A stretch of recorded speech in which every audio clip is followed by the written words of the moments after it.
Hello guys! Today is Sunday. Alam nyo naman pag Sunday, lumalabas ang feeling rich.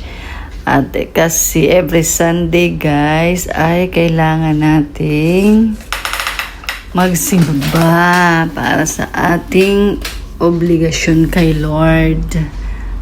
At upang makapagpasalamat na rin sa lahat-lahat ng pag-iingat at biyayang pinagkakaloob niya sa atin guys. Diba? Thank you Lord sa lahat-lahat. At dahil nga dyan guys, ay dyan kami napadpad sa Tagaytay. Dahil dyan nagyaya yung aking anak. O, dahil yan ay aming pinakabanding na every weekend. Para maiba naman guys ang ating kapaligiran, hindi lang laging sa loob ng bahay. At yan nga guys, ayan, nakipila kami dyan. Pila-pila lang kunwari.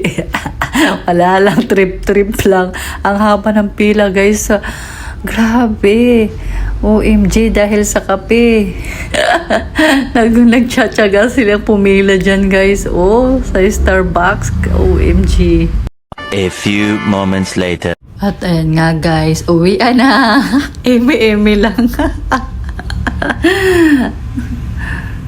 Nakiusyoso lang talaga kami dun guys.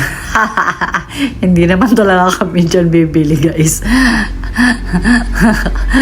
Ayan guys, kasi na-wonder kami guys, grabe haba ng pila. OMG, dahil sa kape. Kape. Mabuti pa sa bahay magkape. Grabe guys, oh. At ayan nga guys, yan na lang kami nagkape dahil mas mura na, mas masarap din. Bye bye!